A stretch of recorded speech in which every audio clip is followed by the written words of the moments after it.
Hey guys, Mr. Betts here. I want to take a look at a few examples of Taylor polynomials, and these examples are going to focus on the construction or building these Taylor polynomials. But keep in mind, we can also use the Taylor polynomials then to approximate functions near the center. So the first example here, we want to write the first four non-zero terms of a Taylor polynomial for cosine of x centered at x equals 0. Notice the phrasing here. This is a fairly common thing to see.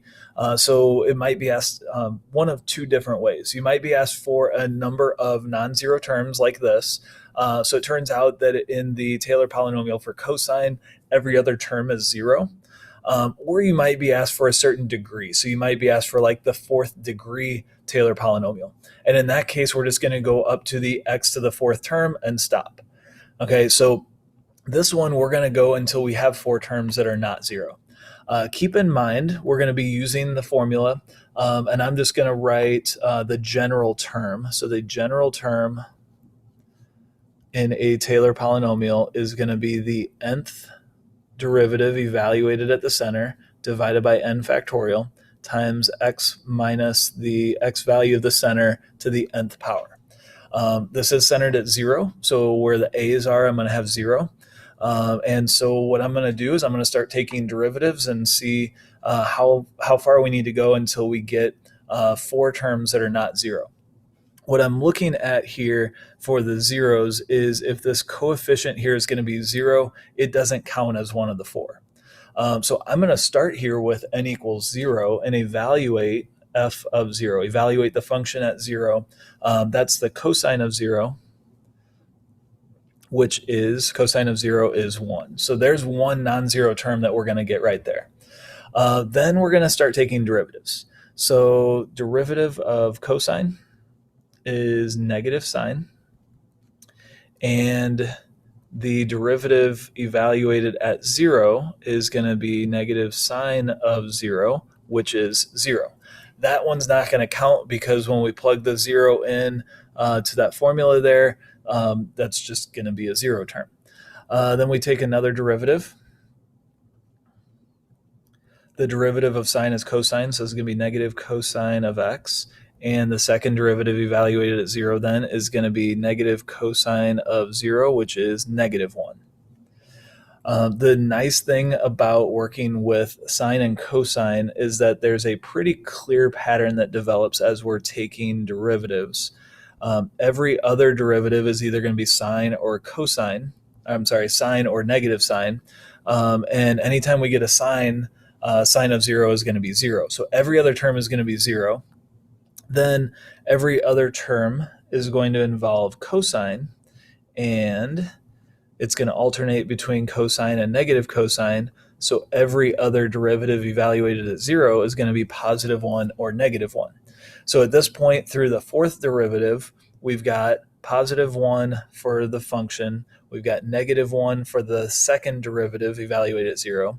We've got positive 1 for the fourth derivative evaluated at 0. And I'm going to use that pattern to jump straight to the sixth derivative evaluated at 0, because the fifth derivative is going to be negative sine of 0, which is 0. And then this is going to give us negative 1. So again, every other one is going to alternate between 1 and negative 1. So I'm going to take these that are not 0. So the 1, the negative 1, the 1, and the negative 1. We have four non-zero terms now, and we're going to write out our Taylor polynomial. It's going to go all the way up to the sixth degree because I'm using the sixth derivative.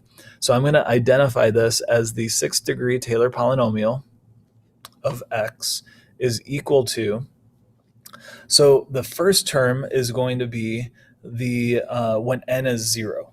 So when I plug 0 in for n here, let's write this, n equals 0. I'll write it here, n equals 0. We're going to have the 0th derivative, which is the function, evaluated at 0, which is 1, divided by 0 factorial. Remember, 0 factorial is 1, so divided by 1. And then x to the 0th power is also going to be 1. So the first term is just 1. Then the next term we're going to get here is when n equals 2. So I'm going to write these next to these here. N equals 0, n equals 2. So when n equals 2, we're taking the second derivative evaluated at a, which is the negative 1. Oh. So it's going to be negative 1 over 2 factorial times, remember the a is 0, so it's just x to the second power. So that's when n equals 2. When n equals 4, we're going to have plus 1 over 4 factorial times x to the fourth. And then when n equals 6, we're going to have plus negative 1 over 6 factorial times x to the sixth. Now, that's a good enough answer for a free response. We can just box it. I'm going to clean it up just a little bit so we can kind of see a pattern a little bit more clearly. So the sixth degree Taylor polynomial approximating cosine centered at x equals 0 is 1 minus x squared over 2 factorial. 2 factorial is just 2, but I'm going to leave the factorial on here so you see the pattern. Plus x to the fourth over 4 factorial minus x to the sixth over 6 factorial. And you can probably guess from the pattern that we had going over here and the pattern that we're starting to see here now that the terms are going to alternate. The degrees are all going to be even degrees, and then the factorials in the denominator are going to match the degrees on top. So if we wanted another non-zero term, I'm going to say you could probably guess that this is going to be x to the 8th over 8 factorial, and then minus x to the 10th over 10 factorial, and so on. Now, we weren't asked for that, so I'm not going to actually do that. This right here gives us the first 4 non-zero terms of the Taylor polynomial for cosine of x centered at x equals 0. Second example is really similar, except now we're centered at x equals pi over 2 instead of at x equals 0. So we're going to kind of follow the same process. We're going to take derivatives, and we're going to take derivatives long enough to get 4 non-zero terms. I do want to point out that the cosine of pi over 2 is 0. So that's not going to give us a non-zero term to start with. So derivatives, we're going to have negative sine of x. Then we're going to have negative cosine of x. Then we're going to have sine of x. Fourth derivative is going to be cosine of x. And notice that that's the function. So we're going to start a cycle and we're going to run into a pattern like we did before. So I'm going to use that pattern for the derivatives beyond these. So f of pi over 2, so cosine of pi over 2 is 0. F prime of pi over 2, so sine of pi over 2 is 1. We have negative sine of pi over 2 here, so this is going to be negative 1. Then we're going to have second derivative at pi over 2 is 0. Third derivative at pi over 2 is going to be positive 1. Fourth derivative at pi over 2 is going to be 0. So in the first 4 derivatives, we only have 2 non-zero terms. It turns out here that we're looking at the odd derivatives now to get the non-zero terms. So the fifth derivative at pi over 2 is going to be negative 1, and the seventh derivative at pi over 2 is going to be positive 1. So we are going to need to write out the 7th degree Taylor polynomial for cosine of x to get 4 non-zero terms. So I'm going to identify that as t sub 7. You don't necessarily have to write the t sub 7. The way this is worded, you might not know the degree, so you could just say t of x, and that would be okay. But I'm going to be a little bit more rigorous.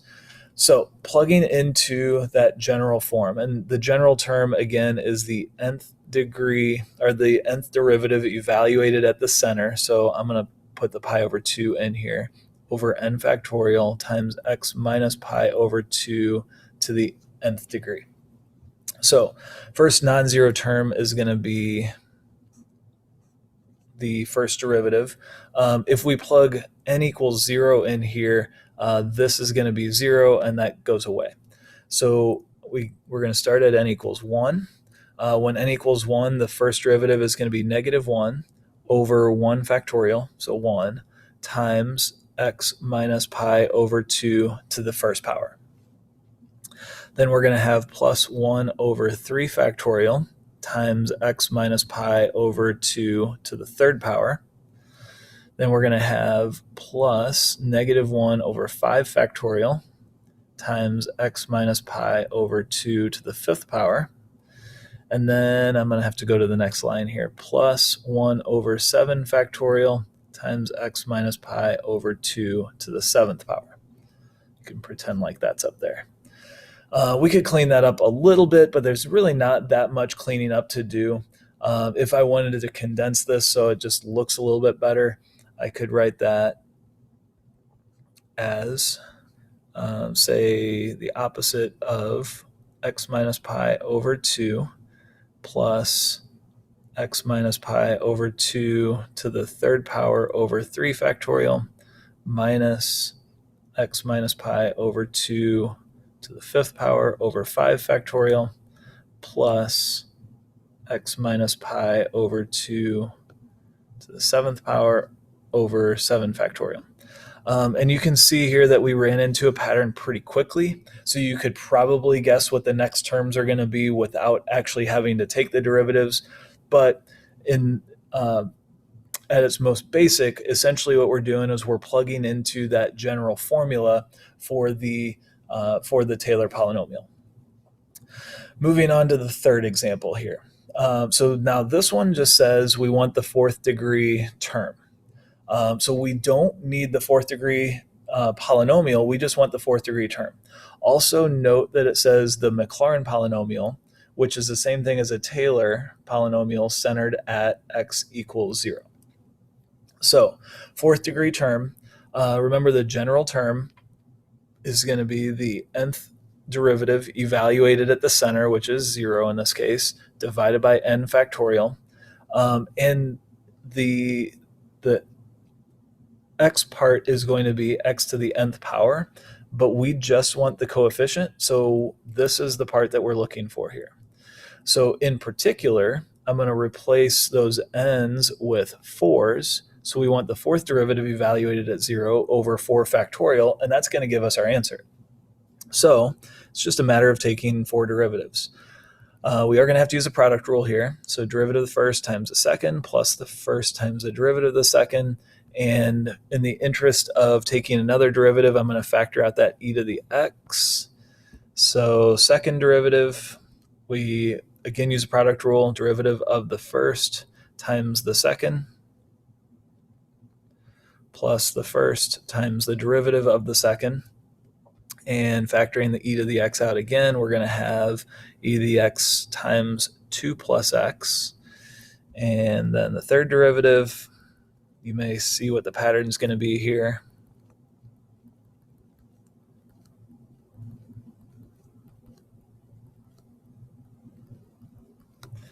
And the fourth derivative is the one we need because we need the coefficient of the fourth degree term.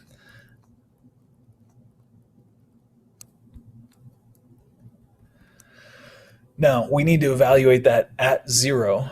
So the fourth derivative evaluated at 0 is e to the 0 times 4, which is just 4. And then the coefficient is going to be